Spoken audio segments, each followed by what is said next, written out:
It's on the list. It's so cool. Potable water. Oh, you Yeah. like that word. I love that word. It's awesome. Okay, as a writer, would you use pusillanimous for cowardly? Well, I can't say it, so no, I Okay, wouldn't. then. All right. And I was hoping you would, just so I could figure out how you did say that, because I thought it was pusillanimous. So I'm glad that you said it. Do you have any bad habits as a writer to yourself? I mean, for instance, do you use the word iconic a lot? I'm terrible for repeating myself, using like 3 different adjectives when one would do, and I can't spell university.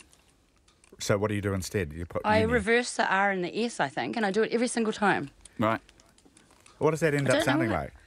Well, it doesn't. Spell check picks it up, thank glory to God. But I just, University. yeah, university. But for some reason, I'm just absolutely stuck on it. Are there words you hear and wince at, Clark? Lisa, you feel like you were about to answer that, but yeah. No. I'll throw that to Lisa. Lisa. There's the obvious ones that do the round. Like, I know that moist really... Oh, that's a word people don't like. Yeah, just really grates. The way that lands on the ears. I have tons of, Swirls around in the head. I have tons of suggestions from listeners. Functionality, what is wrong with use? Hate signage, power outage. What happened to power cuts? Right. They're right. I mean, but people change the language just because they want to move on and because they want the world to have more contemporary words in it. Well, some of these words just need a bit of sort of re-imaging. Bit of brand that's exactly control, right. you know? And because, I always thought that a BA in English entitled you to make words up, so there's always more words coming, isn't there? So some of them can fall off the other end. Yes, that's a very good point. They certainly fall out of my brain. I have a long-nosed, long-tailed, short-legged, short-haired swamp whippet. Tell us your problems. Why don't you? Some people call them crocodiles, says the listener. Right. Very good. Swamp whippet. People have all sorts of suggestions about that. I've got one more suggestion to put to both our panellists today. This is an idea out of Canberra. Just quickly, there's no suggestion that's going to turn into a law in Australia, but it is, in these days of inequality, it is worth mentioning. Speeding fines should be determined on how much people earn. In Finland, in case you didn't know, I didn't know, they adjust speeding fines according to the incomes of the speedsters. And the BBC reported on a Finnish man who incurred a €54,000 fine for speeding. And they look at your tax return. They base it on that, so it's not just your income. They look at your tax return and base it on that. Good idea or not, please? It's a brilliant idea. Absolutely brilliant. It is to the degree that you have an honest and appropriately filed tax return and you haven't hidden all of your earnings in trusts and then proudly go fanging around town because you're only going to get a $2 fine. Yeah, I suppose there's always someone who'll try and get out of it, some rich person who'll try and get out of it. But your sympathies are with the idea, are they? Well, being poor and inadvertently lead-footed because I'm wearing red band gumboots, I think it's definitely a good idea. People are saying that snowboarders, they are entranced by your story about being stuck up a mountain and carrying a snowboard with no actual idea of how to use one. Yes, it's entrancing, isn't it? It's that could be the word for it. Apparently there are places, because maybe people do what you do overseas on the big ski snowfields, because there are places where you've actually got to demonstrate previous competence. Oh, really? Oh, okay. Oh, that's great. So maybe the European slopes are full of people like you stuck up a mountain, unable to get down. Excuse me. Can you do my bindings up? Excuse me. Lisa Scott, thank you very much for being on the panel today. Oh, it was lovely. It was a pleasure. Always a great pleasure. And Clark Gayford, you too. Nice to see you, Clark. Thank you so much, Jim. We're back tomorrow, and we're standing by, of course, for Checkpoint now with John Campbell.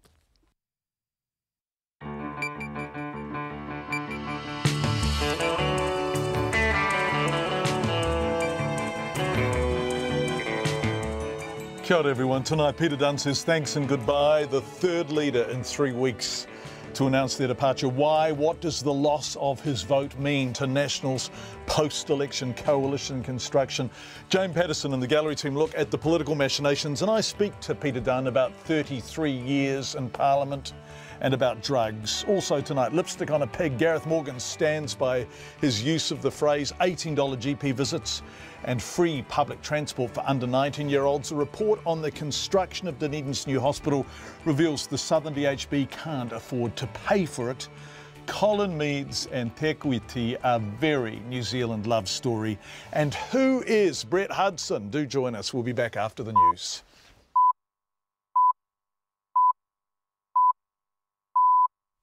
RNZ News at 5. Kia ora, good afternoon. Ko Katrina Batanaho. The United Future leader and long-time Electorate MP Peter Dunne has bowed out of the race for Ohariu and out of Parliament altogether.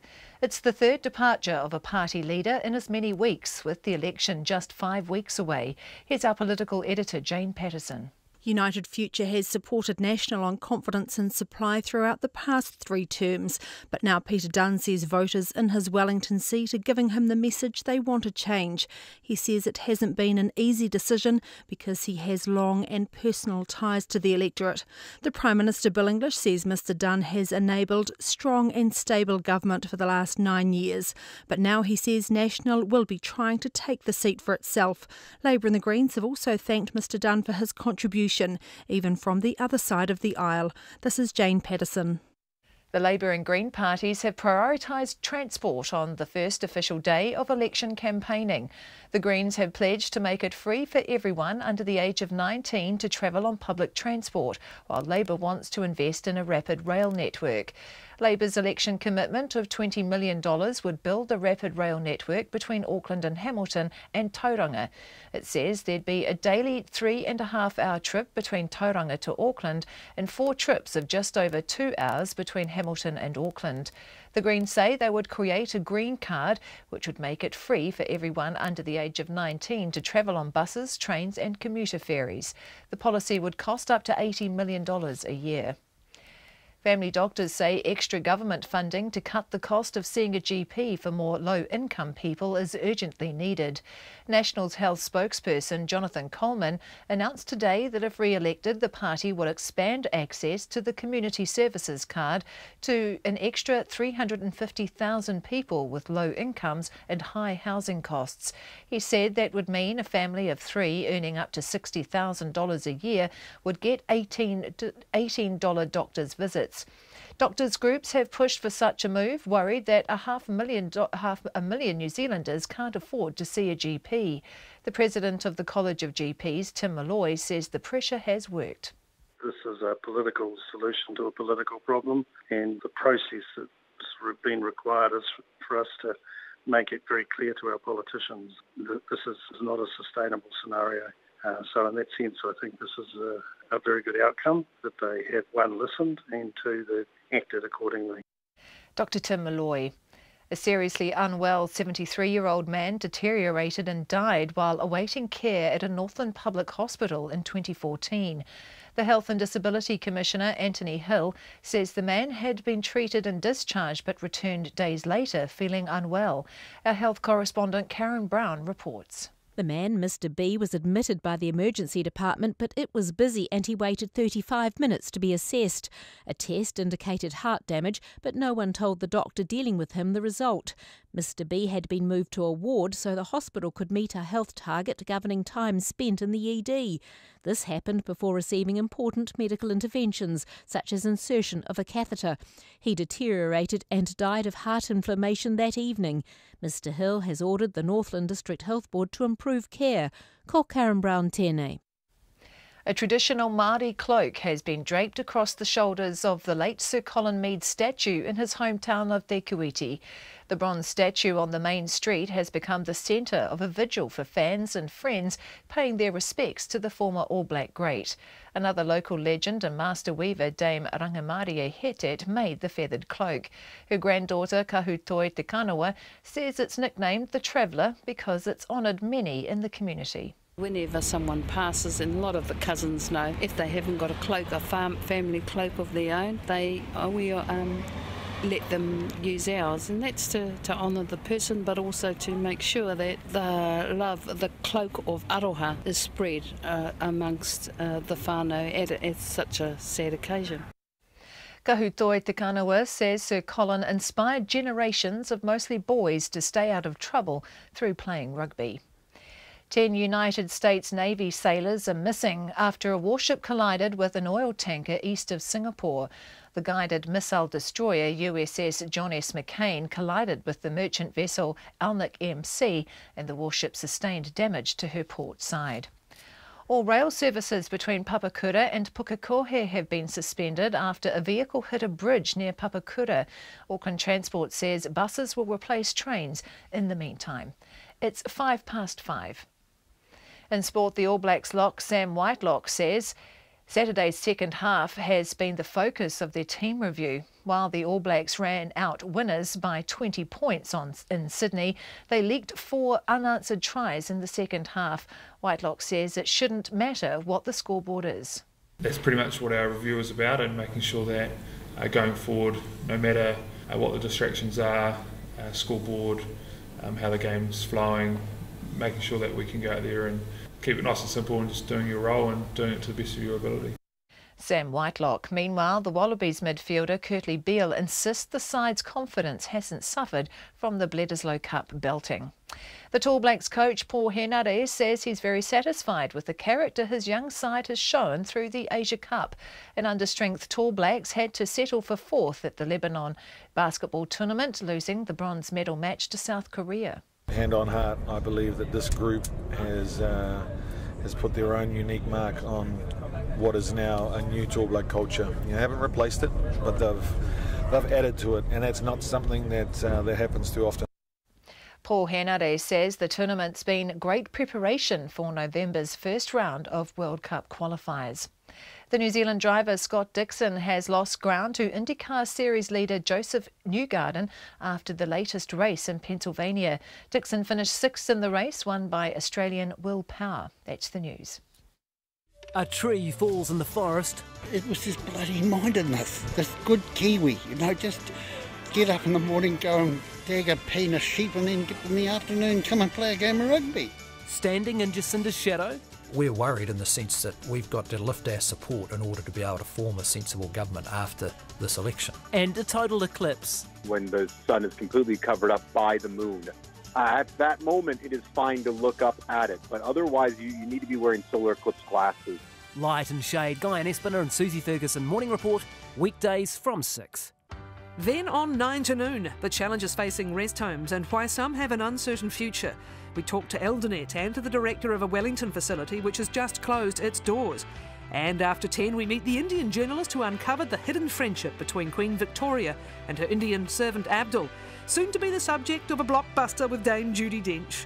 Join me, Catherine Ryan, on 9 to noon after Morning Report on RNZ National. Met service weather through to midnight tomorrow. Northland, a few showers mainly in the north with some heavy falls. Auckland and Coromandel Peninsula mainly fine, however a few showers about Coromandel Peninsula and Auckland north of the city tomorrow.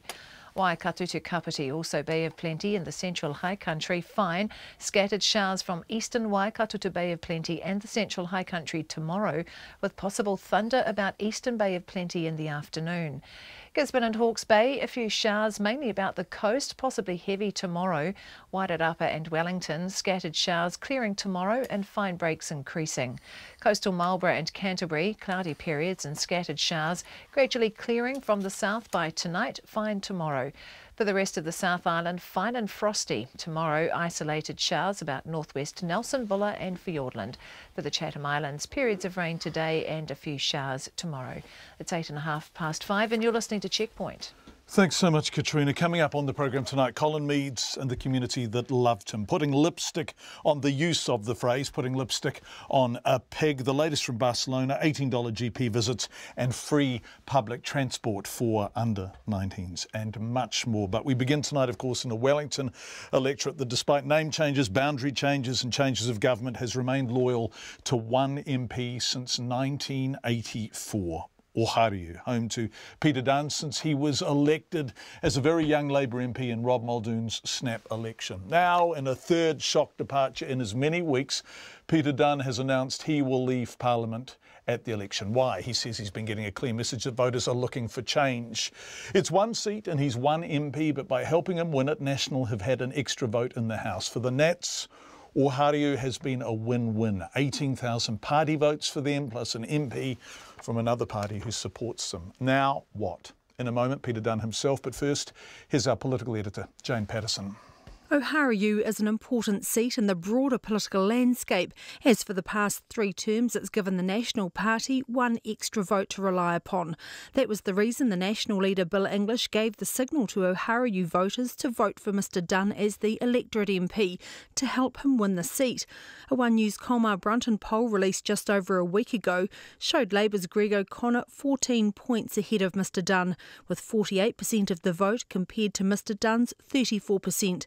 Mr Dunne says it was becoming increasingly apparent the electorate was looking elsewhere. We're in a very volatile and uncertain environment, and I was getting a strong sense from my electorate over recent weeks, once the changes in other party leaderships had occurred, that there was a mood for change that wasn't there with any great certainty as recently as a month ago. So it seemed to me that that was going to just change the landscape, and I felt that given that, and given a lot of the sort of feedback I was getting, it was probably time for me to stand aside so that they could choose a fresh electorate MP. Mr Dunne says it was not an easy decision to make, given he's lived in the electorate for more than 40 years. Voters in Ohariu were surprised to hear the news. You've got someone that's got a lot of knowledge about the country, and then why did he resign? He's always done well for his electorate and things like that. OK, well, time for change, isn't it? It's pretty sudden, wasn't it? Right, yeah. I think it's time for change. Big surprise. I think, he's starting to lose, and all of a sudden he does a runner. He's had a good go. It's going to turn out to be quite an interesting election. It's not too bad in news, really, to be honest. He's getting older too. He's not a young fella anymore. He's done a good time, and he's served the area very, very well too, so he's done his good bit there. Pretty sad for the local area that he's resigned. The Prime Minister Bill English paid tribute to Mr Dunne's time as a minister and as a support partner. Peter has been an important part of strong and stable government over the last 9 years. We haven't always agreed, but he's always committed his support to confidence and supply so that the government can execute the very successful program that's made this into one of the better performing economies in the developed world. Mr English says compared to the turmoil on the left, this is a straightforward change to deal with. Well, it'll be a lot simpler than 2 big parties having to change all their billboards. It's one letter and one electorate. So no, not a circus. I mean, Peter Dunne's made an unexpected decision. Brett Hudson is a well-known candidate, well-known MP there, and he will be fighting hard to win that seat. The Labour Party leader Jacinda Ardern has thanked Peter Dunne for his service to Parliament. She says there's no doubt Labour's candidate Greg O'Connor is doing well in the electorate and that the race just got very, very interesting. We can't really determine how necessarily people who were planning to cast their vote for Peter Dunne will now cast their vote. So, as I say, I think this is an incredibly interesting race. Greg is working really hard, earning every single vote. The Green Party leader James Shaw also paid tribute to Peter Dunne for his time as an MP, even if he voted against many of his party's initiatives. But he says Mr Dunne has realised the tide is turning and it's time for him to go. I think he's probably also seen the polls that put him quite a long way back in Ohariu and decided that actually, given that he's not going to be a minister in the next government, doesn't want to be in opposition, it's time to call it a day, and I respect him for that. Earlier this year, the Greens decided not to stand a candidate in Ohariu to give Greg O'Connor a better chance of winning.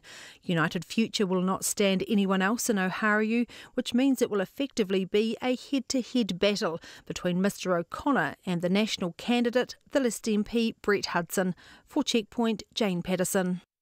Yes, speaking of Greg O'Connor and Brett Hudson, we're hoping that they will both join us to discuss what is now an extraordinary head-to-head in that electorate after 6. But why is Peter Dunne going, and what is his perspective on it all looking back? I asked him exactly that a few minutes after he announced his resignation. It's been on my mind for a while, John, actually, but I thought from all of the polling data that I was seeing throughout the year that I could do another term. And it's really only been in the last few weeks, as the wider political environment has shifted a bit, that it became clear that there was a mood for change, and that people now saw change as a possibility, and I didn't feature in that. So it just seemed to me to be the logical time to say, I respect the electorate's view, and if they wish to select a new electorate MP, then they should have that opportunity. So that's a very matter-of-fact assessment of what the polls were telling you. In other words, the odds were stacked against you in terms of retaining the seat, was it? I wouldn't have gone quite that far. It was going to be a battle, and I felt after 33 years that, the question was, did I really want to go through the battle once more? And I came to the conclusion after talking with my family extensively and those closest to me that probably enough was enough, and it's time to get on with the rest of my life. So you talked to the family and people close to you. Did you talk to Bill English? I spoke to him this morning, and he was understanding of my position, and that's why, that's the way things are. You were class of 84, right? Yes. And I've got, so the seat's had a few name changes, hasn't it? It was Ohariu, Onslow. Well, it's had a few boundaries. Yeah. That's right. Yeah. Ohariu, Belmont, then back to Ohariu. Yeah. It's been a great seat to represent. I'll miss intently being part of that local scene. I'll miss intently all of that interaction. But, I'll never forget the fact that they took me on board as a callow 30-year-old and then re-elected me 10 times more after that. So I'm hugely grateful and no regrets. And they took you on as a callow 30-year-old with the Labour Party, right? And they've elected you subsequently as somebody who's been in government with National. That's right, yes. And I'm pretty proud of the fact that I've served as a minister under 7 different prime ministers for just over 15 years altogether, and been able to do a few things in that time. And but as I said in my statement, all good things come to an end, and this is it. What are you proudest of? Oh, a number of things really. I think I'm probably this year I'm very proud to have finally brought the fire service together under Fire and Emergency New Zealand. People have tried to do that for 70 years. I was able to do it. I'm proud of work that I've done around drug policy, moving us in the direction of a more modern and health-centred drug policy. But there's a lot more work to do, and that will be for someone else to pick up, but I'll be keeping an eye on things from afar. Boy, drugs are difficult to get right, aren't they? Because, and you and I dealt with each other a lot during the synthetics and the move against them. And now, are you looking at that and thinking, bugger? No, I'm thinking, well, to some extent, I'm thinking that was a moment in time where if we'd stuck to our guns, we wouldn't be having some of the problems we've got now. And I think that most people now realise in hindsight that we perhaps overreacted to a bit of media-induced panic. But having said that, I think it was the right call, the original moves that we made. And as I say, I think had we had that regime in place now, we wouldn't be having the current problems where we've seen so many people dying from illegally unregulated product being made available. This is a separate conversation from your career, and I'd like to return to it. But I do want to ask you, given people are always going to take drugs, how do we get the control of them right so that there is some measure of rational availability of substances that people know are safe, relatively? Yeah, I think the only way, really, and particularly for the less dangerous drugs, is to have some form of regulated market. And that's really what I've been arguing for and trying to nudge towards. I think for the more serious and damaging drugs, that's always going to be difficult because no tolerance is going to work. But we know from the experience with alcohol that prohibition over the years doesn't work. You've got to take a moderate, a balanced approach and try and work out the best way of, if you like, signalling disapproval, but respecting the fact that people will, so that they can do so safely and not at risk to themselves. And does that include cannabis? Yes, it does. So what should cannabis law look like in New Zealand? Well, I've said this for quite a while now. I think we should move to treat cannabis, the real cannabis, the same way as we do synthetic drugs, put them under the Psychoactive Substances Act, test them for their level of risk, and if they pass a sufficiently low-risk test, then make them available on a highly regulated basis to persons over the age of 18. Is there a political will for that to happen? No, there's not. There's 2 main reasons. I've said before, one's called National, one's called Labour. And I don't think that's going to change anytime soon, despite all of the sort of soft rhetoric coming from the Labour Party. Who's going to be government after the election, do you think? I think Bill English will lead the next government. I think he deserves to lead the next government. Why? And I hope he gets the opportunity. Why, Peter?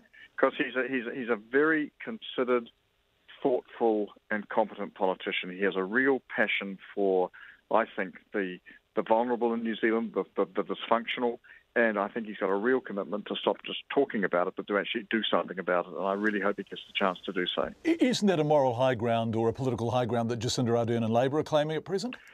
They're claiming it, but there's no substance to back it up. How do you know there's no substance?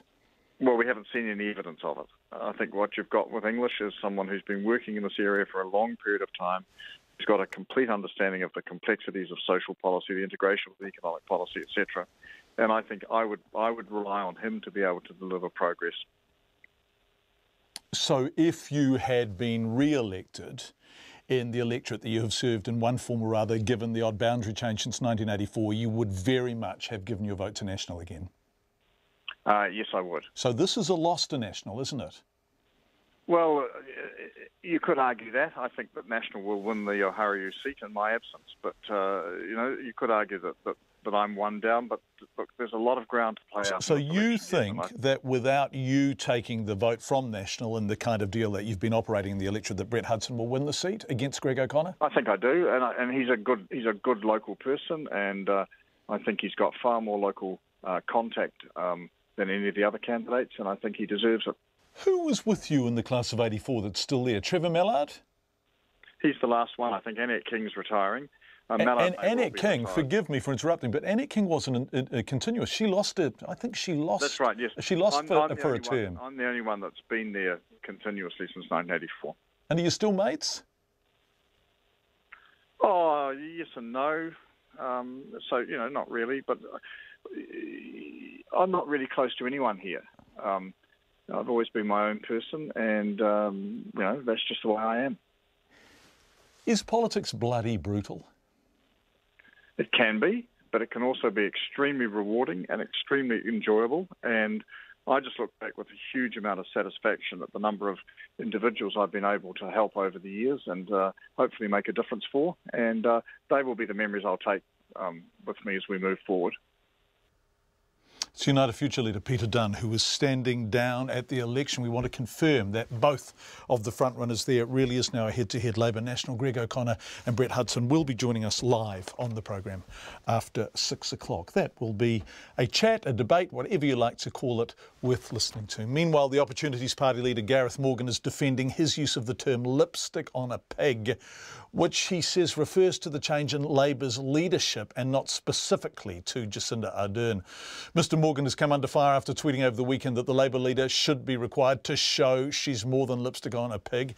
The pig being the party. He says it has nothing to do with Labour's leader personally, but rather it's directed at the party's lack of policy. Jacob McSweeney reports. Gareth Morgan voiced his frustration with personality politics at a media conference today, saying neither Labour nor National had addressed rising inequality. He says mental illness and youth suicide are also up, but he's frustrated by a superficial focus on politics. The Labour Party without substantial policy remains just the same old establishment party that actually started all this rise in inequality back in 1984 and has had ample opportunity to do something about it and has done nothing. Mr Morgan came under fire over the weekend after a Twitter user questioned him about personality politics. The Opportunities Party leader's Saturday night response was, "All that matters is policy. Jacinda should be required to show she's more than lipstick on a pig. Will she be?" The tweet drew heavy criticism from people accusing Mr Morgan of being sexist. The National Party leader, Bill English, was less than impressed. I think they are deliberately appalling comments. Look, if you've got an attitude like that, I don't think any politician, anyone in public life would want to work with them.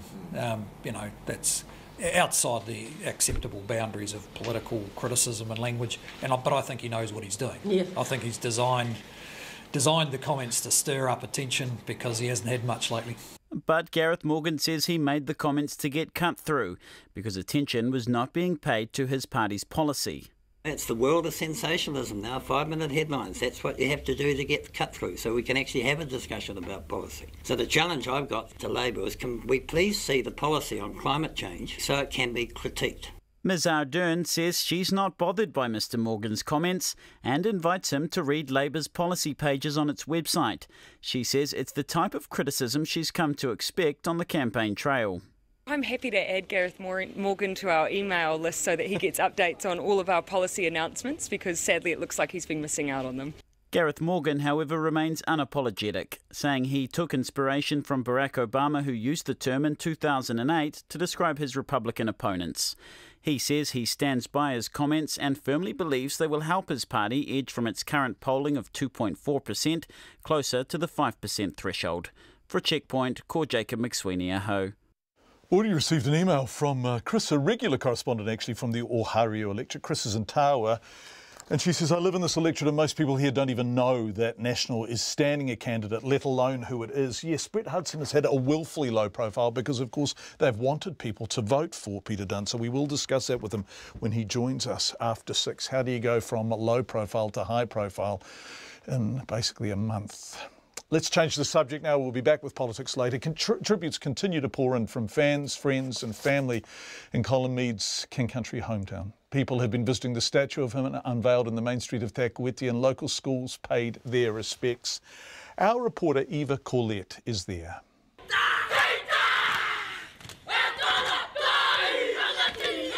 A powerful haere to a local hero from Tikuiti Primary School.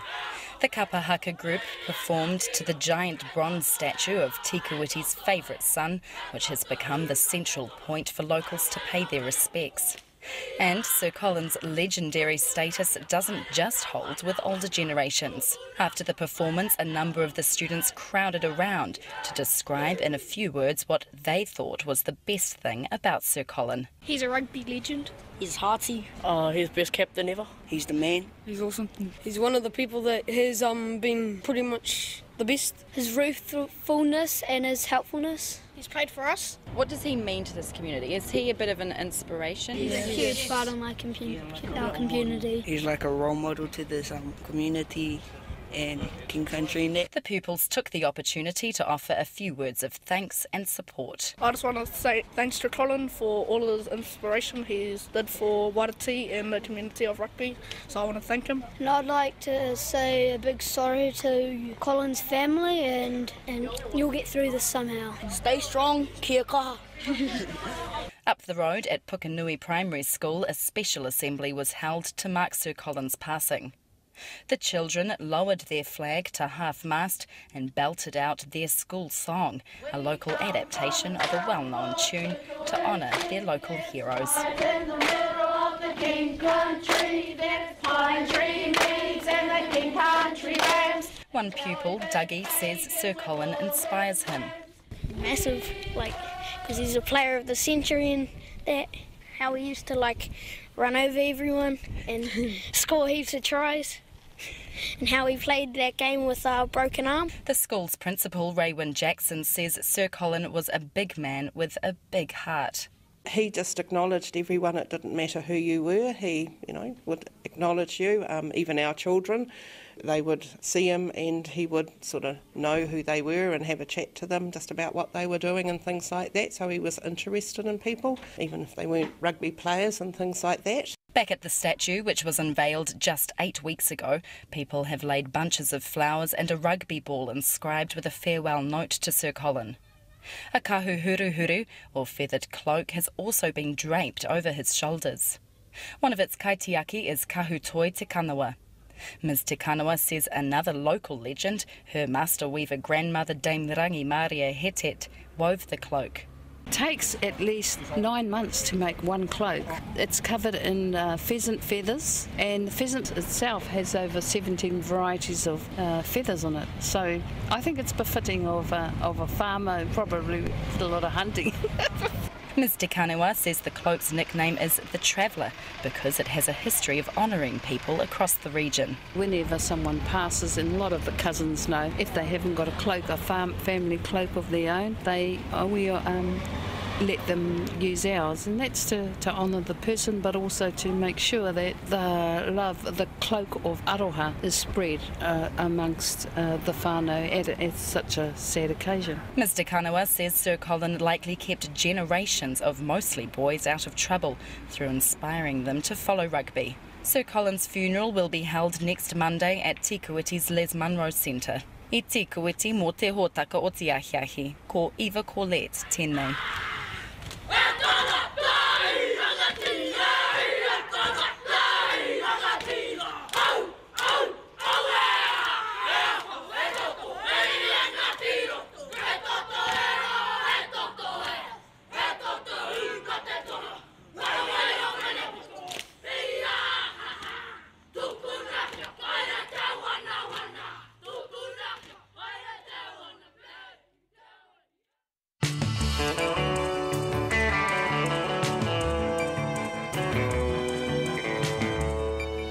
Lovely report from Eva Corlett and Te Kuiti. We'll be back there later and we will talk about Colin Meads' profound connection with that community.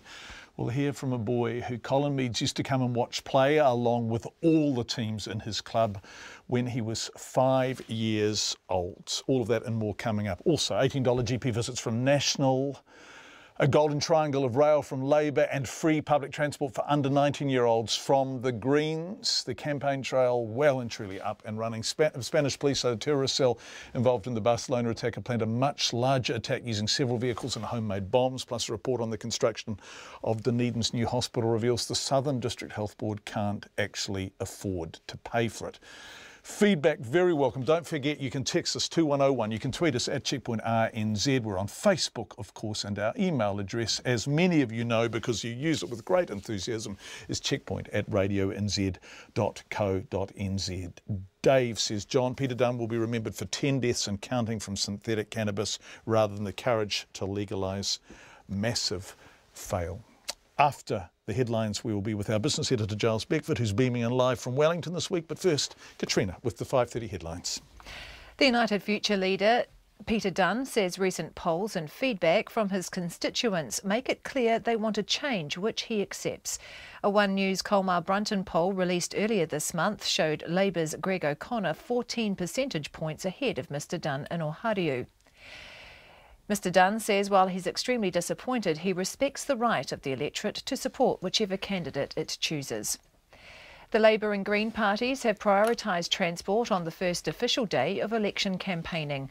The Greens have pledged to make it free for everyone under the age of 19 to travel on public transport, while Labour wants to invest in a rapid rail network between Auckland, Hamilton and Tauranga.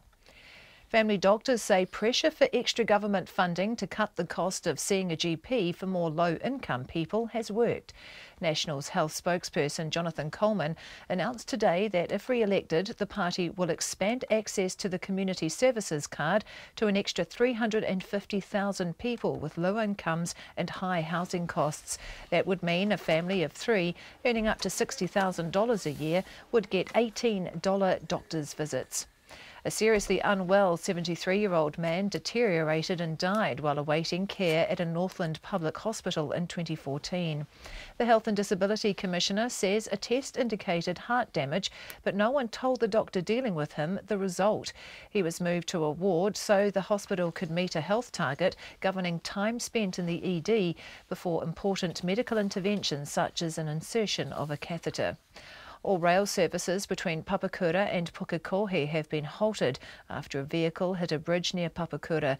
Auckland Transport says buses will replace trains in the meantime. Those are the headlines. I'm back at 6. Speaking of trains, they were very much being discussed on the campaign trail today. We will go on the trail next, but let's go first to Wellington, where we're joined by our business editor, Giles Beckford, who is looking at business for us this week. Hi, Giles.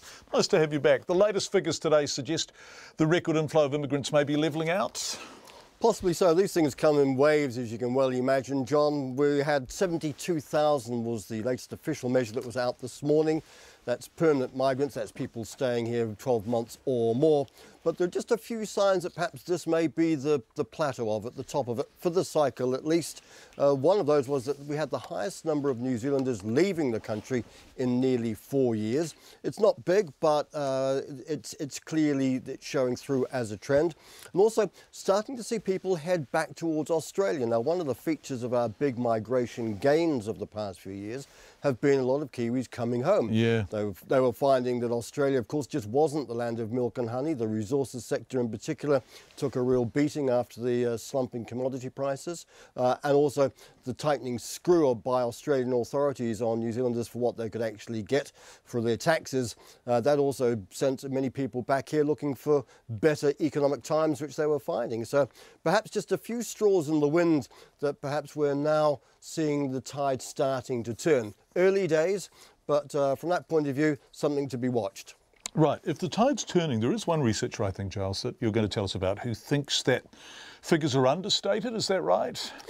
Indeed, it's the economics consultancy Infometrics. Now, they've been crunching the numbers, going back through them, and they've found that generally there's somewhere between 4,000 and 8,000 people a year. They come here on tourist visas, so that's up to about 3 months, and then they decide that, in fact, they quite... Well, Giles was here on a tourist visa by the sound of things because he's just disappeared. I don't quite know what happened. Then he just dropped out. Yep, the line's just dropped out of Wellington. Giles was just going to say that people, there's quite a large number of people come here on tourist visas and then just quietly stay. They like the place and they stay. We'll try and go back to it. In fact, I think we've got him. Giles, are you back? Well, I never left. No, that's right. No, you just kept quiet. You were magnificent. You were Ciceronian in your oratory and you didn't even know you dropped out. But you were just saying that, what was it, 5,000 or 6,000 people arrive here on tourist visas and then just quietly sneak under the radar, do they? Well, sneak might not be a too kind a word, but should we just say that they change their status from being tourists to becoming migrants or longer-term settlers. And that, in fact, could mean that our migration gains of the past few years have actually been closer towards 80,000 rather than 70,000. And just imagine, we wonder why we have so much strain on houses and infrastructure and other resources. Well, in fact, there's this sort of unaccounted for group who perhaps have just been flying, as you say, under the radar. It's something that, in fact, the planners have to be aware of, and perhaps we should just up the estimates just a little bit. But we'll wait and see how these numbers start to playing out with the changing in the tide, perhaps. Yep. What happened on the markets today, Giles? Monday? A pretty quiet start to the market this week, John. Top 50 index, that's shares down 6 points, 7868. That's still around record territory, not very far from it. New Zealand dollar also 73.15 US cents and 92.3 Australian. And hopefully we'll be with you all the time tomorrow. Thanks, Giles. Giles Beckford, our business editor, beaming in live and then not from Wellington. It's 23.5 to 6. Political party leaders fanned out across the country for the first day of the campaign proper, offering voters everything from $18 GP visits for more people to free public transport for everyone under 19. While National was focused on healthcare and the Greens on buses and ferries, the Labour Party was talking up its commitment to commuter rail in the Golden Triangle. That's Auckland, Hamilton and then across to Tauranga. Here's our political reporter, Demelza Leslie. Health was on the agenda for the National Party in Wellington today. The leader, Bill English, promised cheaper doctor visits alongside his deputy, Paula Bennett, and health spokesperson, Jonathan Coleman. The policy would allow an extra 600,000 low-income people access to $18 GP visits and would cost $380 million over 4 years. Dr Coleman says it would save lives because often people put off going to their local GP because of the cost. It will definitely save lives, there's no question about that. It will save lives. People will be well up because they will not be taking cost into consideration to anywhere near the same extent as they would have previously. So I think you'll find 600,000 people greatly encouraged by this announcement today. Labor kicked off the day with its election promise, a commitment of $20 million to build a rapid rail network in the so-called Golden Triangle. There'd be a daily 3.5-hour trip between Tauranga to Auckland and 4 trips of just over 2 hours between Hamilton and Auckland. Labor's leader Jacinda Ardern says half of the country's population lives in the region and that's expected to grow by a further 800,000 people in the next 25 years. We'll be looking for about 350,000 trips per year in order to make sure that we can justify expanding the service. But as we say, we're investing in phase 1 and then checking that it's providing a useful transport option before we roll out phase 2 and phase 3. Phase 2 and 3 involves a rapid rail passenger and freight service throughout the 3 regions and further south to Rotorua. The National Party's transport spokesperson, Simon Bridges, says the investment would be a waste of money. Not just a waste of public money, it doesn't work at any level. Effectively, this is a line. In fact, all of the lines they're talking about are lines that are the busiest in New Zealand for freight. They're at or very near to being at capacity in terms of freight. But the Green Party says commuter rail is the way to go, and today it announced it would make it free for everyone under the age of 19 to travel on public transport. It would create a green card, which would also provide free travel for all people with a disability on a supported living benefit, and off-peak travel for tertiary students and those doing apprenticeships. The Greens Transport spokesperson Julianne Genter says the policy would cost up to $80 million a year. That would buy about 1 kilometre of the Puhoi to Warkworth motorway. If we look at the announcement made by the national government for $10.5 billion on a few highways, that's 100 years of free public transport. Today's announcements could be the first of many big spending promises. The Treasury is opening the government books on Wednesday, which is expected to show bigger surpluses, meaning that there will be more money for politicians to potentially spend on election sweeteners. For Checkpoint, Demelza Leslie. A report on building a new Dunedin hospital has revealed the Southern DHB can't afford to pay for it. National leader Bill English and Health Minister Jonathan Coleman travelled to Dunedin on Saturday to announce the $1.2 billion complete rebuild will be the largest in New Zealand history and would be done on a central city site if possible. But that set tugs wagging about where it might go and then subsequently how it's going to be paid for. The hospital is already struggling to give quality health care, as we've been covering at length on Checkpoint. Can the rebuild potentially add to that pressure? Here's our Otago Southern reporter Ian Telfer. After a 5-month campaign, the Dunedin City Council's claiming victory for the government's plan to find a central city site. Councillor David Benson-Pope, who led the campaign, says the announcement was a big step forward. The more I think about the commitment to the total rebuild, the more I realise how that really gives everyone a lot more options, because it means that the difficult part of keeping hospital services, even if they've got to improve them a bit in the meantime, which they obviously do, keeping them running while the build goes on is a much easier task. But where will it go? David Benson-Pope says the government's indicative business case released on Saturday shows the DHB already has enough land on the south side of the hospital to build afresh. But there's another site people are talking about, the old Cadbury's factory in the heart of the city. This morning, Cadbury's owner Mondelez announced it's shifting its Cadbury World Tourism Centre to a restored building on the other side of the site, and that the rest of it will be put on the open market. Another city councillor, Aaron Hawkins, thinks that could work. Council's position is that we want the hospital rebuilt as close as possible to our central business district and, of course, to the university and the med school. That site would meet that brief. But the government's being coy. The head of the Southern Partnership Group, which is in charge of the rebuild, Andrew Blair, says the site's the next big challenge. He has a few ideas, but says no decisions have been made. So I'm not going to confirm any. We've got several options that we will now discuss and consider. There's a lot to be taken into account. It's not just the location, it's the ability to get consenting done, the impact on neighbouring property owners, geotech issues and price. Mr Blair says they won't be discussing sites in public because that could jack up the price asked by landowners. But the indicative business case, which Mr Blair's group wrote, has exposed another money problem. The Southern DHB can't afford to pay the government back as is normally required. The report says after many years of deficits, the Health Board has no financial reserves to use for buildings, and deficits are likely for at least 25 years, though the worst-case scenario for deficit is blacked out. The report says the DHB can't afford any of the options. Mr Blair says the Ministry of Health and Treasury are now reviewing the capital charging model used to pay back buildings to try to find a different solution. A representative of the Association of Salaried Medical Specialists, John Chambers, says the new hospital's exciting, but 10 years is feeling like a long way off. Dr Chambers, who works in the hospital's emergency department, says the novelty's already worn off. The hospital's full. There are patients waiting for beds in the hospital who've been in the emergency department since last night. So, the people coming through the door will be in no doubt that the pressure's still on.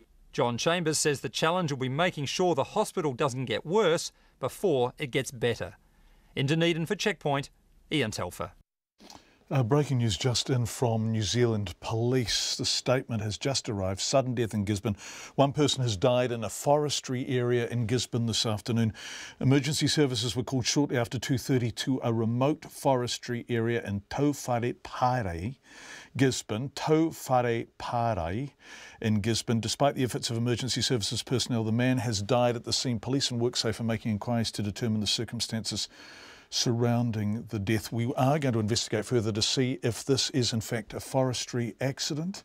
Police saying it's in a remote forestry area. We will tell you more as that becomes available to us. Let's go to Spain now, where police say the terrorist cell involved in a Barcelona attack had planned a much larger attack using several vehicles and homemade bombs. The hunt is continuing for Yunus Abu Yaqub, who's believed to have driven the van which ploughed into crowds walking along Barcelona's main tourist street last Friday, of course killing 13 people and injuring a great many more, some of them very seriously. Police are now facing the possibility he's escaped over the border into France. This report from the BBC from the small town of Ripoll, where most of the suspects lived. The small, simple mosque in the town of Ripoll, where many of those involved in the attacks on Barcelona and Cambrils came to pray. The name of the one attacker still at large, Yunus Abu Yaqub, written on the wall, with others who contributed to mosque funds. And police are now asking if Abdelbaki El-Sati, the mosque imam, masterminded the attacks and led so many young men from this town into jihad. And this was his tiny flat at the top of a building in the town.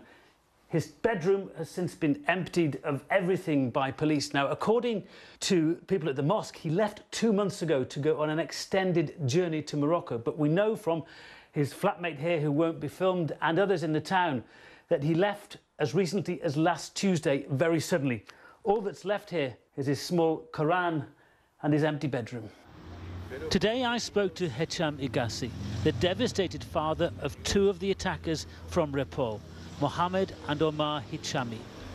The last time I saw my youngest son, he told me, was about 3 o'clock on Thursday, just hours before the attacks in Barcelona and Cambrils.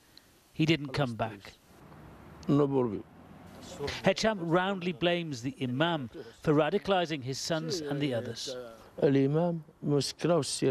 He took these young, impressionable minds, messed around with their brains, and now they're dead. My sons and the others. It's all the imam's fault. It's thought the imam may have been killed in the explosion that destroyed a bomb factory south of Barcelona on Wednesday, where police found dozens of gas canisters apparently primed to make 3 massive car bombs. But the premature explosion forced the gang to change their plans. Destructive events like this can often tear fragile communities apart. But here in Ripoll, there's a determination that must not be allowed to happen. That report from the BBC. Just quickly before we move on, we've just got a report in from Reuters on the 10 sailors who are missing after a US warship collided with an oil tanker east of Singapore. The second accident involving the US Navy in Asian waters in little more than 2 months. A search and rescue operation underway east of Singapore on Monday after the American warship USS John S. McCain collided with an oil tanker during a routine visit through one of the world's busiest waterways. The U.S. Navy says 10 of its sailors are missing and 5 are injured. The damaged destroyer is now sailing under its own power to a Singapore port. It's the second collision involving a U.S. Navy vessel in Asian waters in little more than 2 months after a USS Fitzgerald almost sunk off the coast of Japan following a collision with a Philippine container ship. That accident killing 7 sailors on board. USS Fitzgerald and John S. McCain are both ballistic missile defense-capable ships and are part of the same Japan-based destroyer squadron. The U.S. Navy says it's too early to know whether more warships will now be needed to boost the fleet as tensions with North Korea remain high. 10 sailors missing. That report just in from Grace Lee, who is with Reuters. Home again, the trial of a prisoner accused of raping 3 of his cellmates after beating or threatening them has begun in the High Court in Auckland. William Katipa denies 14 charges, including sexual violation and threatening to kill. Our Auckland court reporter Edward Gay filed this report. Opening the case for the Crown, prosecutor Ned Fletcher began his opening with a word of warning. This is a case about rape in prison. And so I have to warn you that the content of what I'm going to tell you about is very heavy indeed. The prosecutor said the first rape happened over 10 years ago as Katipa served a sentence of preventive detention, a term comparable to life. Mr Fletcher said it started with a fight in the cell after lockdown, but Katipa then raped the man while they were locked inside. The defendant had told him that what had happened would happen again the following night, and he couldn't handle that thought. He tried writing a rescue note on an envelope to slip under the cell door, But when he tried to get off his bunk to do that, the defendant woke and told him to get back in bed. The man had to wait until they were let out in the yard the following day to alert a prison guard. That guard, Patrick McCluskey, will tell the court he put the prisoner in a holding cell while he supervised yard time. When he went to the cell a short time later, he found the prisoner with his head between his knees. Mr Fletcher said the man told the guard, "You've got to get me out of here, mister." He then started sobbing uncontrollably like a baby for a good 10 to 15 minutes. Mr McCluskey had never seen that in an adult before. The man spoke to a police officer, and despite Katipa's DNA being found on the man's boxer shorts, the police investigation was closed. It was reopened years later when 2 other complainants came forward. One teenager double bunked with Katipa inside the Serco-run prison at Wiri. Katipa, then 49 years old, played the guitar and taught te reo and kapahaka. But when the teenager moved in, he said he was repeatedly raped every night for a week. When he was finally able to change cells, he said Katipa threatened him with a knife. Mr Fletcher said another prisoner, who was in his 20s at the time, spent just one night with Katipa and was also raped. He waited until Katipa was out of his wing before telling police what had happened. The man was also threatened, and Mr Fletcher explained how that threat was received. A lot of people will bow down to people that are lifers because all the reason that they could literally kill you and it won't do anything to their lag. What's an extra 10, 20 years when they're doing life? Ned Fletcher told the jurors that if they believed the men, then there was only one verdict they could return. Irrespective of why these young men were in prison and what you think of them, it's your responsibility to return guilty verdicts. Because otherwise, the pernicious notion that prison rape is an inevitable part of life behind bars will continue. In Katipa's defence, his lawyer Andrew Speed told the jurors the allegations were untrue. They're motivated by self-interest, delivered by complainants for whom dishonesty is a way of life. The trial before Justice Downs and a jury is set down for 3 weeks. I tamaki makoto ko Edward Gaiaho. Australians are vowing not to be driven by fear after the government unveiled its national strategy to prevent terrorist attacks in crowded locations. The strategy is in response to the rising tide of mass casualty attacks in Europe, like Barcelona, of course. And even though Australia's threat level remains at probable, and that's a quote, members of the public are insisting it'll be business as usual for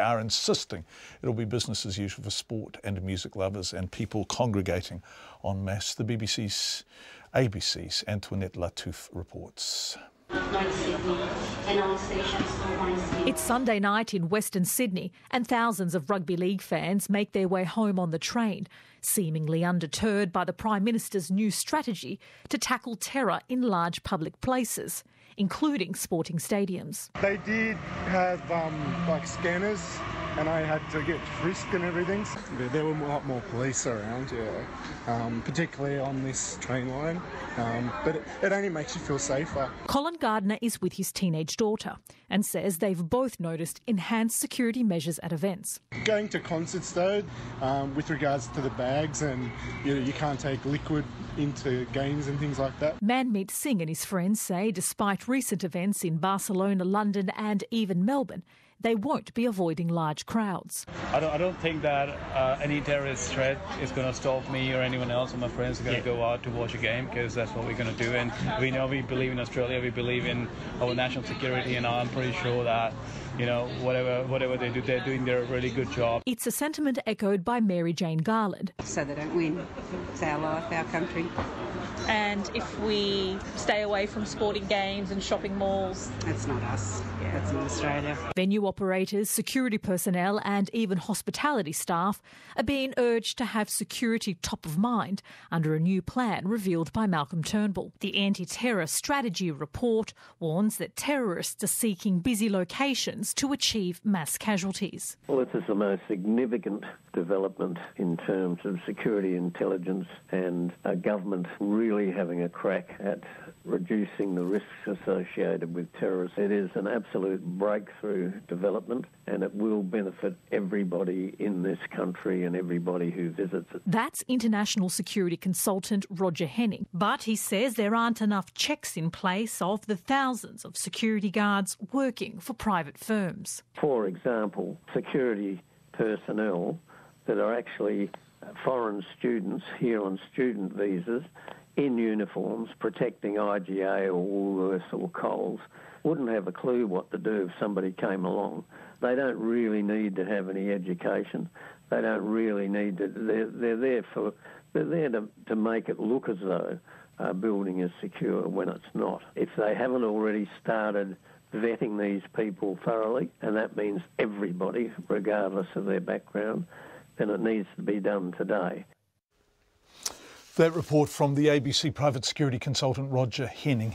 Ending it, the reporter was Antoinette Latouf. It is almost exactly 5 minutes to 6. Thank you for being with us on Checkpoint on RNZ. More than 7 million people across America are expected to witness the first total solar eclipse to cross the North American continent from ocean to ocean in nearly a century.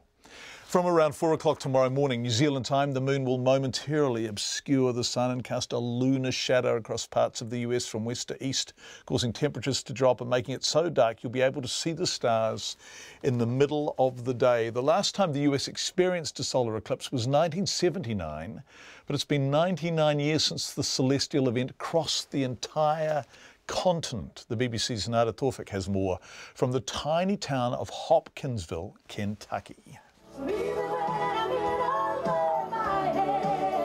Eclipse mania has arrived, and in the small town of Hopkinsville, Kentucky, this is the largest party they've ever thrown.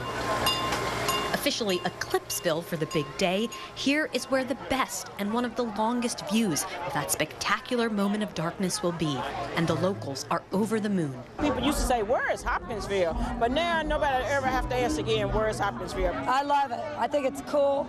It's bringing out the best in everybody, and everybody's together, and I love it.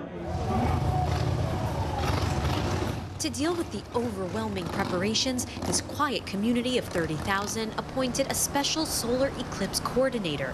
And Mayor Carter Hendricks says this has been years in the making. About 10 years ago, we received a phone call from a scientist asking about the eclipse and if they could book hotel rooms, and that was the first time we'd heard about it. At the downtown festival, there are dozens of vendors selling everything from eclipse t-shirts to eclipse artwork and glasses.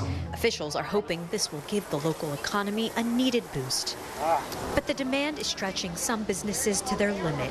At local Gem Farrell's Hamburgers, they've been struggling to serve up food fast enough. Wall to wall. People have been in here nonstop today. And it's been nonstop for campsites welcoming out-of-towners. What also makes Hopkinsville such an ideal location to view the eclipse is its expansive farmland. And it's the perfect location to host the masses of spectators that have descended on this small town from all around the country and the world. In this campsite, there are people who have traveled as far as from Canada, the UK, and even Australia. Carl Bartelt is from Melbourne. He's made a vow to see as many total solar eclipses as possible in his lifetime. Seeing a partial eclipse is like going to church, but seeing a total eclipse, total solar eclipse, is like meeting God or seeing God. Goodness, that's big. The BBC's Nada Tawfik in Hopkinsville, Kentucky, where they're getting seriously metaphysical. It's now known as Eclipseville. It is 2 minutes before 6 now. Thanks, Katrina Batten. We have 2 clocks in the studio and I get a bit confused as to which one to look at. One is analogue and one is digital, and I'll tell you what, sometimes my brain gets well and truly rattled. After 6 o'clock, we're going to be joined by Greg O'Connor and Brett Hudson. Now, Peter Dunne has held what is now the Ohariu Electorate. It's been called Ohariu Belmont, and the boundaries have drifted around a little bit since 1984, and National are basically kept out of the way. They get lots of party votes there. In fact, the party votes suggest it's a very safe National congressional seat, but they haven't contested meaningfully to win the electorate, and Peter Dunne has had it for 33 years. As we've heard on Checkpoint tonight, he's standing down, and so it becomes a head-to-head race. Greg O'Connor, former chair of the Police Association, and Brett Hudson, who is a first-term list MP already for the Nats. They are now competing for the electorate. The Greens stood out of the way to give Labor a better shot of it. So they will both join us after 6. Lots of feedback already coming on this. Hi, John. Talk about a dramatic irony or a prophecy in the tea leaves. Ohio voters today received a letter from Bill English telling them to give their electorate vote to Peter Dunne. Priceless, says John from Kandala. Thank you, John. Hi, John. What a feel-good time of the year. All the politicians love us and want to give all sorts of neat stuff, but if they don't deliver, can we take them to the Commerce Commission? Asks Mike. I'm an Ohio resident, and even though I've never voted for Peter Dunne, I've always appreciated his positive view of refugees and migrants. Would it be possible to ask O'Connor and Hudson on their current views about immigration and its effects on the electorate? Gareth Morgan using that lipstick on a pig phrase. Kate has said, hi, John. Gareth Morgan, the moustache on the lemon. Lots of people being in touch with variations of lipstick on the pig. Many of them simply not things we could say on air, but we are chortling away anyway. Thank you for your feedback tonight. We appreciate it.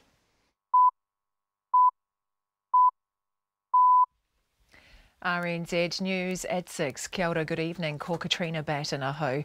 The United Future leader, Peter Dunne, is resigning from Parliament and won't seek re-election in the seat of Ohariu next month.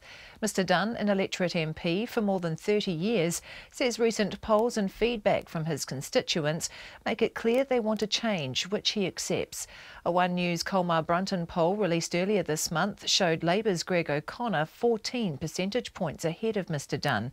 Mr Dunne says while he's extremely disappointed, he respects the right of the electorate to support whichever candidate it chooses. Look, I think it's part of a broader mood at this stage, which is, as I said, is very volatile and uncertain. I think in this issue, in this case, though, I think Ohariu, the message is more specific because I've been here so long, and I understand that. I accept that. That's the nature of things, and we move on from there. Peter Dunne. The Labour and Green parties have prioritised transport on the first official day of election campaigning.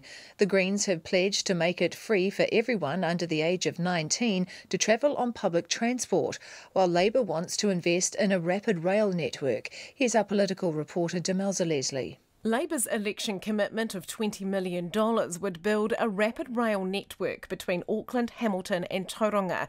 It says there'd be a daily 3.5-hour trip between Tauranga to Auckland and 4 trips of just over 2 hours between Hamilton and Auckland. The Greens say they would create a green card, which would make it free for everyone under the age of 19 to travel on buses, trains and commuter ferries. The policy would cost up to $80 million a year. This is Demelza Leslie. A seriously unwell 73-year-old man deteriorated and died while awaiting care at a Northland public hospital in 2014. The Health and Disability Commissioner, Anthony Hill, says the man had been treated and discharged but returned days later feeling unwell.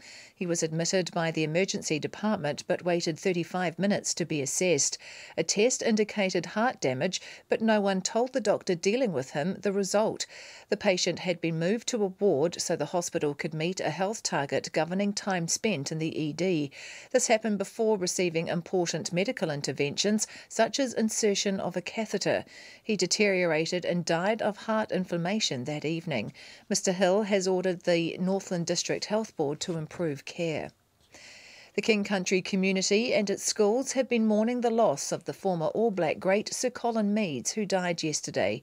Children at Te Kuiti Primary School and Pukenui Primary School paid their respects to their sporting star today through song and haka. Eva Corlett reports from the scene. Te Kuiti Primary School gave a powerful haere rā to Sir Colin with a haka. The Kapa Haka group performed to the giant bronze statue of Te Kuiti's favourite son, which has become the central point for locals to pay their respects.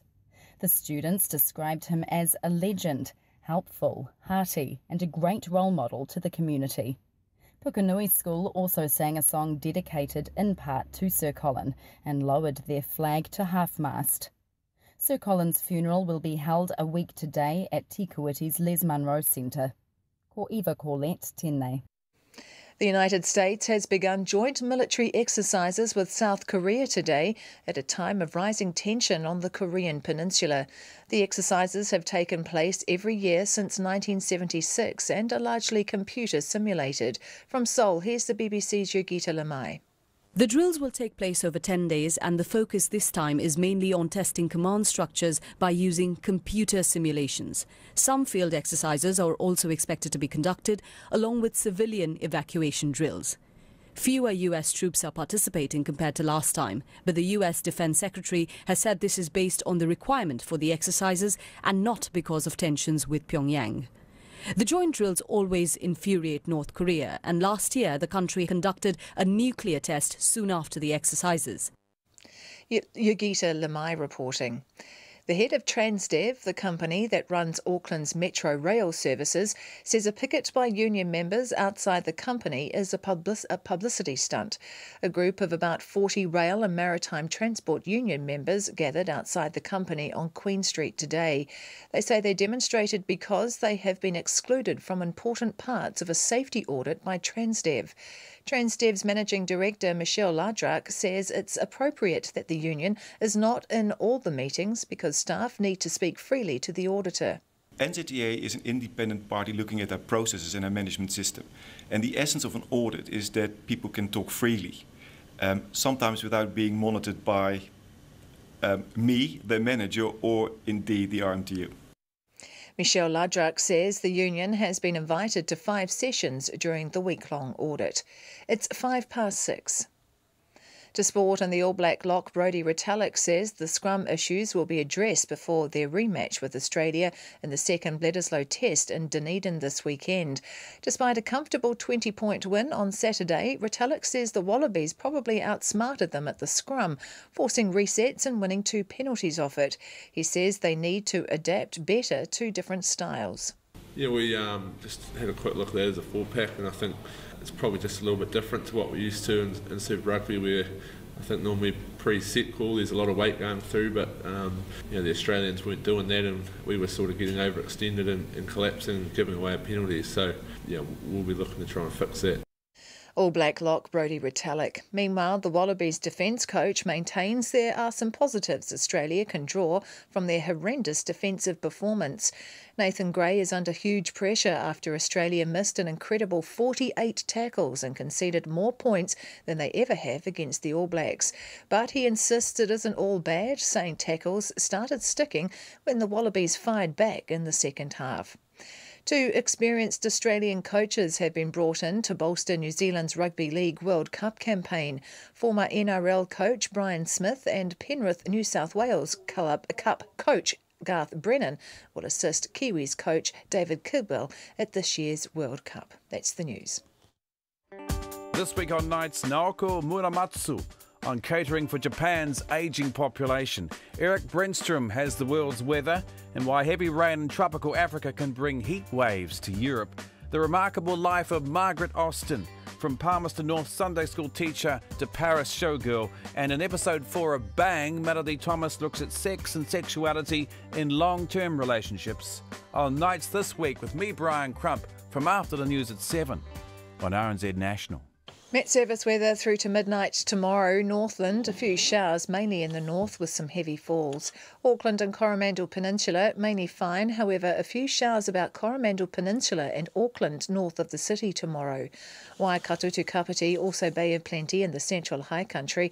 Fine, scattered showers from eastern Waikato to Bay of Plenty and the central high country tomorrow, with possible thunder about eastern Bay of Plenty in the afternoon. Gisborne and Hawke's Bay, a few showers, mainly about the coast, possibly heavy tomorrow. Wairarapa and Wellington, scattered showers clearing tomorrow and fine breaks increasing. Coastal Marlborough and Canterbury, cloudy periods and scattered showers gradually clearing from the south by tonight, fine tomorrow. For the rest of the South Island, fine and frosty. Tomorrow, isolated showers about northwest Nelson, Buller and Fiordland. The Chatham Islands, periods of rain today and a few showers tomorrow. It's 6:08 and you're listening to Checkpoint. Thank you very much indeed, Katrina, and thank you everyone for being with us. It's great to have your company. The third political party leader in as many weeks. hit the eject button today. United Future leader Peter Dunne announced he will retire at the election, ending his 33-year career as an MP and throwing in the towel in his Oharu electorate. His shock announcement came after a recent poll showing him trailing Labour candidate Greg O'Connor, formerly head of the Police Association, in the electorate, and what he described as a mood for change in his electorate. And his is not excessively pejorative. It really has been since 1984. The race in the Wellington seat is now effectively a two-horse one between Mr O'Connor and first-term National List MP Brett Hudson, who until today was telling people not to give their electorate vote to him. Greg O'Connor and Brett Hudson join us live on the phones now. Are you both there? I'm here, John. Yes. Excellent. Yep, I'm here, John. Okay, it's lovely to have you with us. Greg O'Connor, can I start with you? This is actually, when you look at the party vote, a pretty safe national seat. In 2014, the Nats got 18,000 party votes. Labor got 8,500. This is a seat that understands MMP and has been electing Peter Dunne. Now that he's gone, why do you think his vote won't drift back to national? I don't, quite frankly. This is no champagne popping moment. This is going to be a call to get back to the work, back to hard work, back to the doorsteps, back to the street corners, and to work hard to convince the people of Oharu that I'm not only going to be as good as Peter was, but I can be better. Okay, Brett Hudson, you of course have been convincing people. I mean, this is one of the paradoxes of being in an electorate where you are after the party vote. You are a list MP. You have not been trying to win Oharu. In fact, you have explicitly been advising people to vote for Peter Dunne. Can you haul people back to 2 ticks for national? Well, John, thank you. The fundamentals, as you pointed out, is that for some time Oharu people have been giving their party vote to national. As you also pointed out, they understand MMP. They understand that large parties need support partners, and they've been prepared to give their vote to local vote to Peter Dunne. So I've spent the last 3 years, seeking to retain the trust and support of people for a national-led government.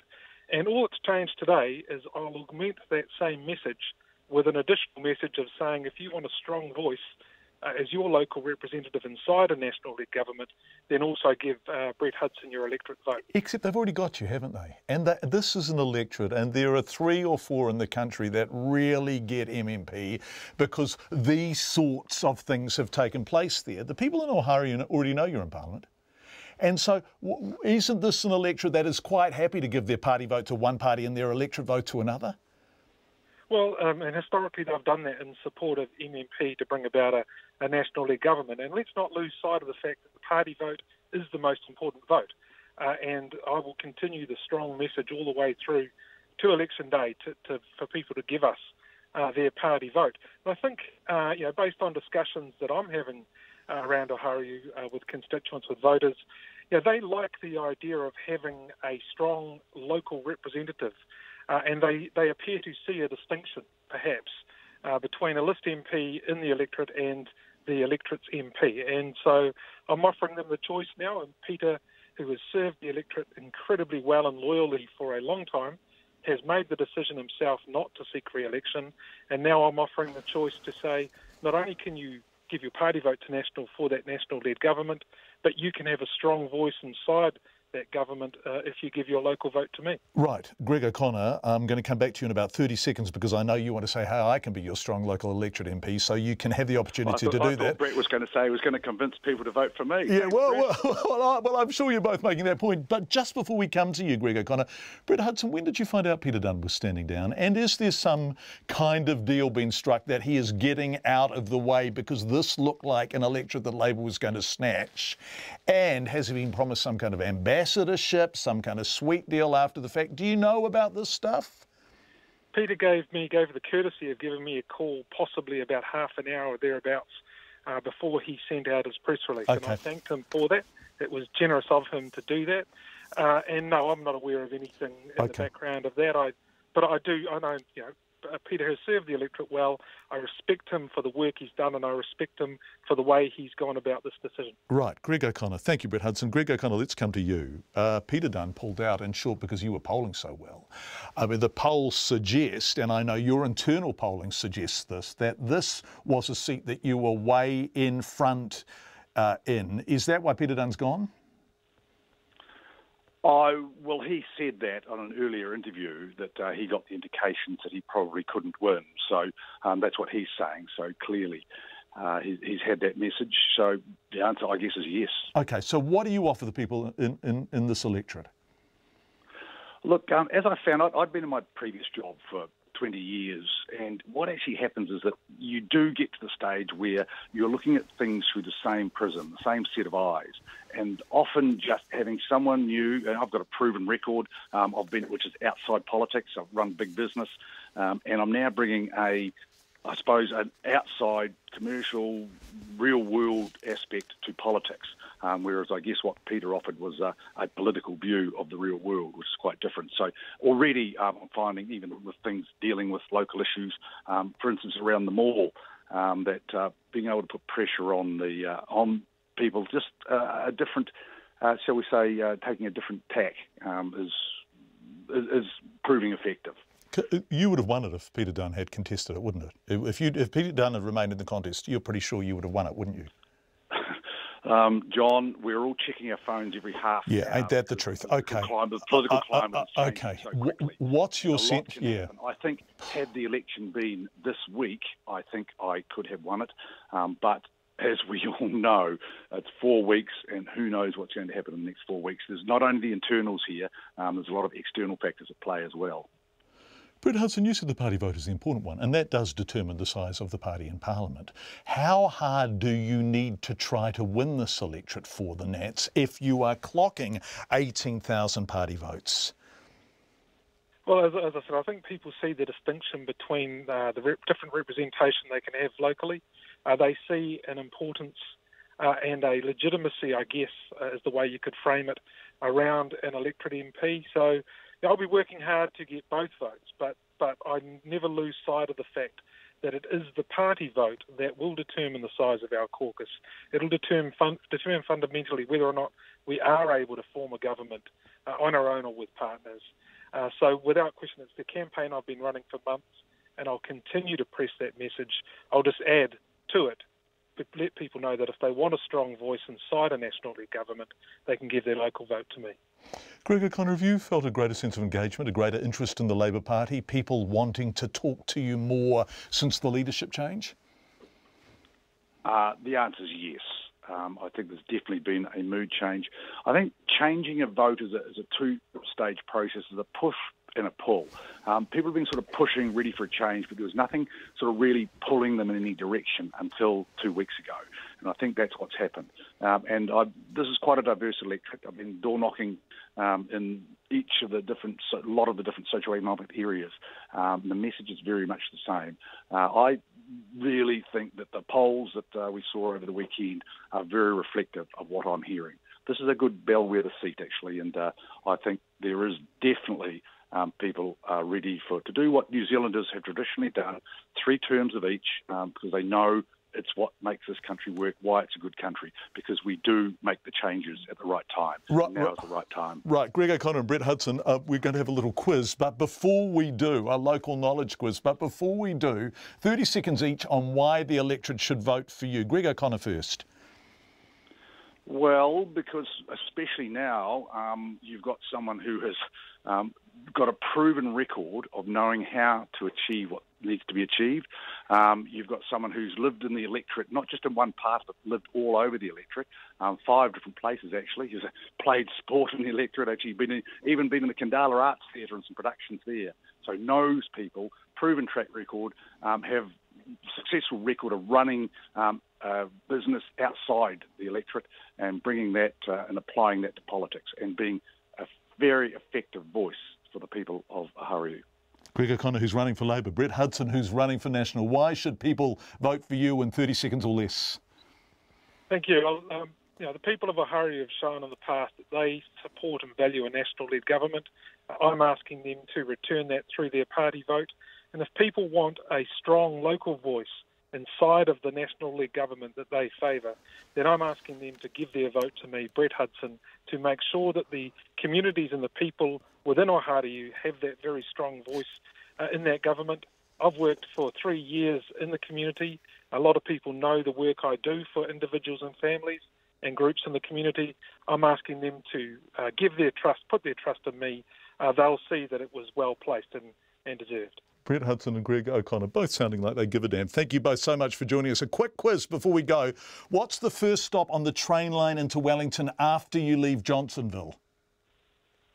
Raroa. Oh, Brett Hudson. Oh, right. Brett Hudson. What night is late night at the Johnsonville Shopping Centre? This may be a trick question.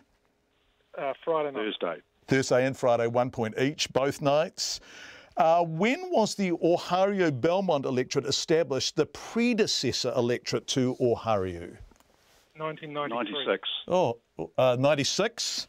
So that's, I've lost count now, but you're both doing surprisingly well. What year did Peter Dunne first win the electorate seat? I expect you both to get this straight away. 84. No, 96. What was Corona? That was a little bit of a trick question. I think you're both right there. It was 84. No, but 96 it was. It was Harry before then. I'm sorry. Yeah, the boundaries were redrawn. Yeah, you're both right. When did the Naya Gorge Road reopen after being shut due to slips? That was last Tuesday. Friday. Yep. And finally, it opened and then closed again. Yeah, that's right. And finally, who was the ACT candidate in 2014? This is just an infinite question because I like his name so much. Sean Fitzpatrick, but not the rugby player. Yeah, that's right. Thank you. I think that's a dead heat. Thank you both. Oh, you got me on that one, Brett. Nice to talk to you both. And good luck. May the electorate be the winner on the day, if you know what I mean. Thank you both for joining us, Greg O'Connor and Brett Hudson, who are both running for Ohareau, the Wellington electorate that has been Peter Dunne since 1984. Fascinatingly, he's standing down.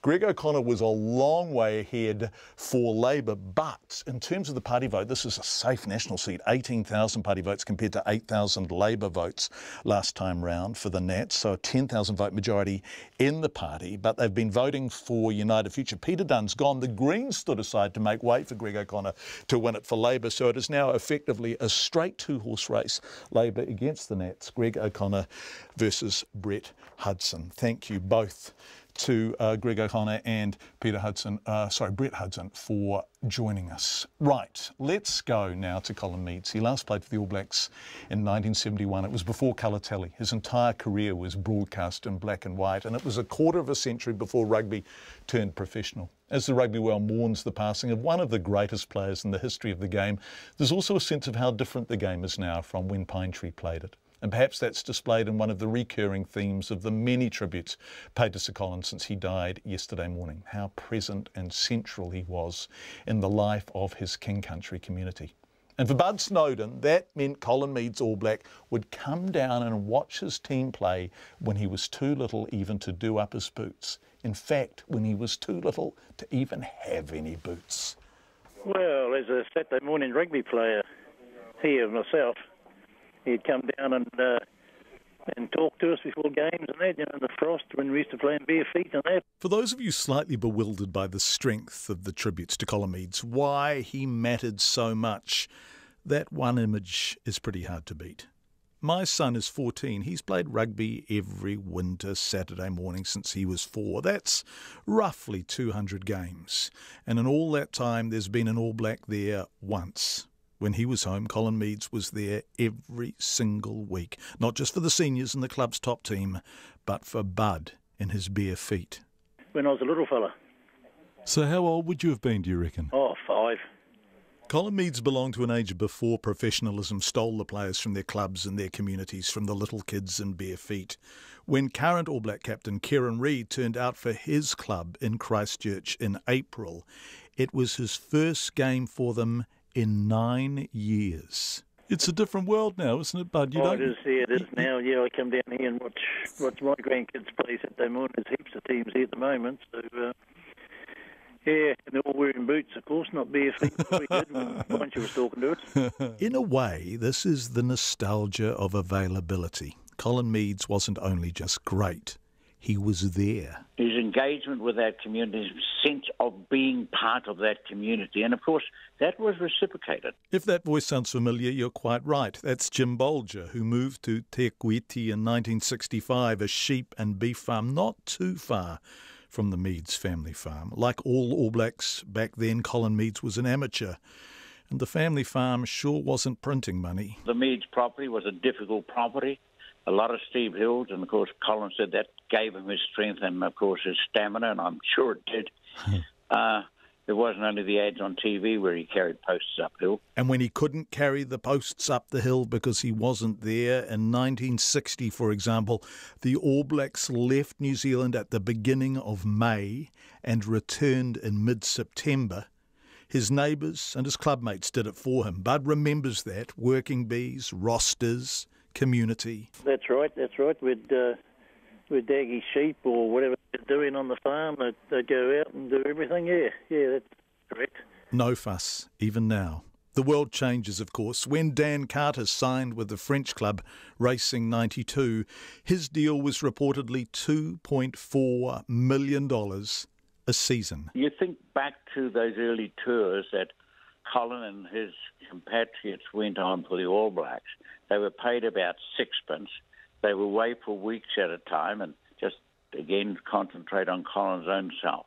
The farm had to carry on, so wife Verna and the neighbours, and to the extent the family could help, had to run the farm while Colin was out playing rugby around the world. And as I say, they were paid next to nothing. So it was a truly dedication you required to play rugby and go on All Black tours back then. There have been other truly great All Black players, at least to this century, Richie McCaw and Dan Carter, and you could argue there have been more. And they've been loved too, but less seen. Rugby talks endlessly of its grassroots, but now, when its very top players return to them, it's most likely for a photo opportunity, sponsors, logos flown in with them, smile for the camera, and then move on. That's professionalism. The bills have to be paid. Everyone understands that. But those who remember it miss the days when the All Blacks lived amongst them, came home from their tours, stayed home, and didn't lock their doors. Smith comes at speed down the sideline. He passes infield to Tremaine, and then it's Colin Meads, and nothing can stop him scoring a wonderful try. They miss his rugby too, of course, the kind of impertinence a small country loves when it puts its former masters in their place. He was brilliant, one of the all-time greats. Bud Snowden knew him all his life, and every time they went somewhere together, someone would ask Colin for his autograph. He'd sign it, and then the next person would ask, and then the next person, and then the next person. Did he mind? He never minded at all. What was it saying? He said, it's when they stop asking for my autograph, I know I'm getting old. So, they never stopped, did they, Bud? They never stopped. No, they never stopped. Yeah. No, he's a bad loss, a sad loss for everybody, actually. Yeah. Bud Snowden, who farmed there, the Meads family farm, was watched by Colin, played with Colin in the senior team at Waitete, the club where he was loved and adored, and where they were having a quiet drink in his honour when I called there today, and Bud answered the phone and we had that lovely chat. It's coming up to 27 minutes past 6. Finally tonight on Checkpoint, the American actor and comedian Jerry Lewis, who was best known for his decade-long partnership with Dean Martin, has died at the age of 91. His family says he died at home in Las Vegas of natural causes. Lewis starred in more than 45 films in a career spanning 5 decades, was once the world's highest paid movie star. CNN Stephanie Elam looks back on his life and career. He was born Joseph Levitch in 1926, but he became known to the world as Jerry Lewis, the zany but lovable fool in films such as The Bellboy and The Nutty Professor. Lewis hit it big at age 20 when he teamed up with another young entertainer, Dean Martin. Dean was the virile macho, and I was the monkey, and I knew we had lightning in a barrel. Martin and Lewis became one of the most popular comedy teams in history. Thousands of sold-out performances, 16 hit movies, and dozens of radio and TV appearances. On his own, Lewis signed a 7-year, $10 million contract with Paramount in 1959. At that time, it was the largest contract ever between a studio and performer. Lewis went on to act in or direct shows and movies for several decades. He later offered this advice to fellow entertainers. Be a hit. Score. Get the audience laughing and happy. That's the secret of success in this business. He didn't just make audiences laugh. Lewis used his fame to make a difference, taking up the fight against muscular dystrophy. For more than 4 decades, his annual Labor Day telethons helped raise more than $1 billion for research and treatment, and almost always ended with his signature song, "You'll Never Walk Alone." Walk on with hope in your heart, and you'll never walk alone. Lewis struggled with his own health problems over the years, including prostate cancer, type 1 diabetes, pulmonary fibrosis, and heart disease. It's been a long, grueling ride. I've ingested more than 24,000 pills. But through it all, he kept his sense of humor. You better laugh at it, because the alternative is not funny. Stephanie Elam ending that report on a pretty extraordinary life. More than $1 billion. Wow. That's Checkpoint for this evening. Thanks for joining us on your radio, your television, online, on whatever. However you choose, we are delighted to have your company on behalf of our really fine, hard-working team, with whom it is such a pleasure to be associated. Thank you for being with us. We will be back tomorrow night at 5. Our sting music is by Lawrence Arabia, aka James Milne. Let's listen to it for about 13 seconds.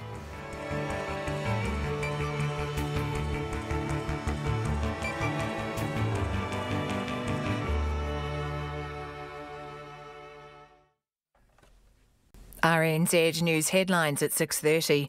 The United Future leader Peter Dunne is standing down at the election, saying recent polls and feedback from his constituents make it clear they want a change. The Labour and Green parties have prioritised transport on the first official day of election campaigning. The King Country community and its schools have been mourning the loss of rugby great Sir Colin Meads, who died yesterday. And a man is dead after a forestry accident in a remote area at Tau Whareparai near Gisborne. Our next news and weather is at 7. With RNZ's new app, you can find and enjoy all our music programs and articles, interviews and live performances. Listen live to RNZ stations and bookmark or download your favourites to listen whenever you feel like it. It looks and sounds better than ever, all without ads and completely free. You can find the RNZ app in the Google Play or iTunes app stores right now.